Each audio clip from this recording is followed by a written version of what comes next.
This is the story of a young man originally from Long An, who is currently living in Saigon. He shared a true experience from his own life. First, he shared his family background. Since childhood, he lived with his paternal grandparents. The reason was that his parents separated when he was just 7 months old and later divorced. His mother moved to Saigon to do business and became very successful, returning to Long An 4 to 5 times a month to visit him. He made no mention of his father. His family, on both his paternal and maternal sides, was very well off. As a result, he was doted on since he was young, given everything he wanted, and attended the best schools. He became very proficient in foreign languages. In terms of faith, his family followed various religions. His paternal grandfather was a Buddhist, his paternal grandmother was Catholic, and his maternal family worshipped the mother goddess, Dao Mao. Although he lived in material comfort, his mental state was often exhausted. The reason was that he was spiritually sensitive, Nevaya. From a young age, as soon as he became aware of the world around him, he experienced constant sleep paralysis. When he went to places with a strong spiritual presence, he could always sense, or even see, spirits. When he was young, every time he had sleep paralysis, he couldn't bear it and would cry out. His grandparents would run over to comfort him, asking why he was crying.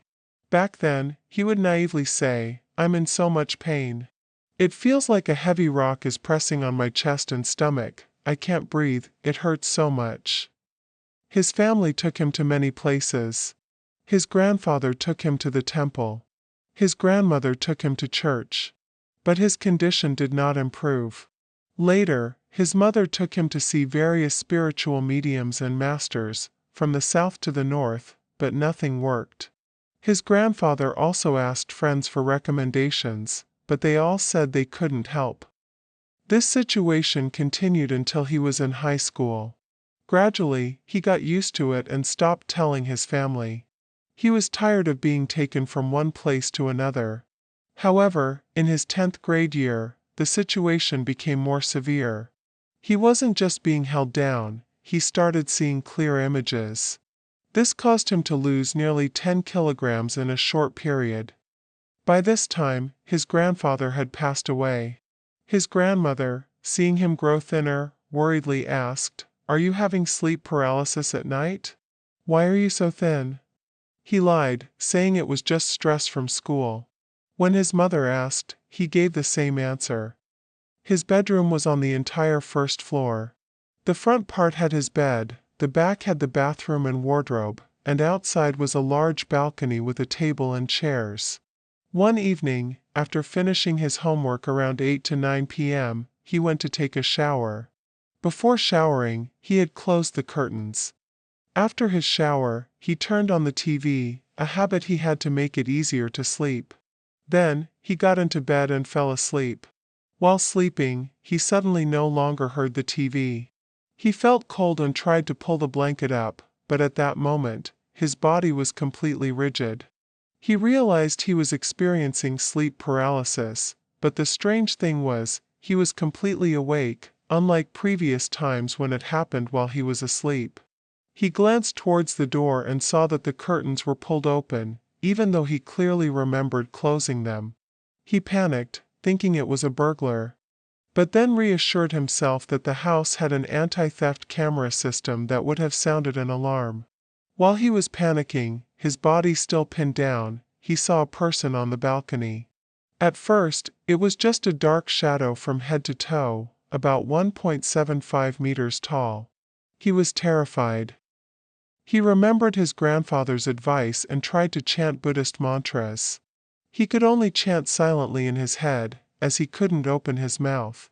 At that exact moment, the dark shadow suddenly passed through the glass door, flew straight towards him, and pressed down on his body. He knew for sure it was a ghost. As he was chanting, the shadow's image became clear. It was a young man, a few years older than him, in his early 20s. As he was chanting, the young man reached out and started strangling him, as if to stop him from chanting. He kept trying. After a while, the figure disappeared, and his body felt light. He immediately sat up and turned on all the lights. He ran to the bathroom, looked in the mirror, and saw red handprints clearly visible on his neck. He was horrified. It was the first time he had been attacked while awake, been strangled, and seen the entity's face so clearly. He stayed awake all night. The next day, he had a fever and had to skip school. In the following days, he continued to see that young man. This went on until the summer break between 10th and 11th grade. He had a private tutor for literature, but she was transferring, so she introduced him to a new tutor, a colleague of hers. The very first time he met the new tutor, he felt afraid of her. He noticed she looked at him with a very strange expression. During the second tutoring session, the new teacher suddenly said, "I have to be honest with you. When I was young, I had a near-death experience. Ever since then, I've been able to see ghosts. You have a spirit following you." The teacher continued, "I wanted to tell your grandmother, but I saw her wearing a cross. She's probably Catholic, so I was afraid she wouldn't believe me. She asked to meet his mother. He refused, saying his mother was busy in Saigon." Just then, a great-aunt, a relative who worked as a housekeeper, overheard. This aunt knew about his sleep paralysis and that he had sought treatment everywhere without success. She urged him, "Please, call your mother and have her come back. Let her talk to the teacher." Pressured by both of them, he finally called his mother. His mother agreed to come back.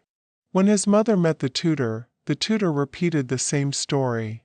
His mother was extremely worried and immediately called a spirit medium in Hugh whom she knew well and trusted deeply. This medium was very famous and not easy to meet. The medium agreed to help. His mother quickly flew with him to Hugh. When they met, the medium looked at him for a moment, then shook her head. "I have to be honest with you, this is beyond my ability. You need to find someone with more power." His mother was very disappointed. The medium said she would try to contact others in her spiritual circle to see if anyone could help, and told his mother to go home and wait. They had no choice but to return to Longin. A few days later, his mother received a call from the medium's phone number. But the person on the line was not the medium, but her disciple. The disciple delivered shocking news. The medium and her child had been in a fatal accident. They were hit by a truck, and both died at the scene. The disciple explained that, on that day, the medium was on her way to meet another master to ask about his case when the accident happened. His mother was shocked and terrified. She immediately called his grandmother, who was in Thailand visiting her sister, his great-aunt. His mother recounted the entire series of events. His grandmother and great-aunt were stunned. His great-aunt said she knew a master in Chiang Mai who was very powerful. She told his mother to bring him to Thailand immediately. Because his mother was too busy with work, he had to go alone. He was used to flying, so this wasn't a problem. When he arrived, his grandmother and great-aunt picked him up and took him to the master's house. The master's place was like a temple, with a large crowd of people waiting in line. His great-aunt explained that this master only saw people based on destiny, duyan. He would see who he was fated to help, and his disciple would call that person in. Not everyone who waited would be seen. The three of them also joined the queue. After about 30 minutes, a disciple came out, scanned the crowd from front to back, and stopped at him. The disciple pointed at him and said, in English, for him to come in, but alone.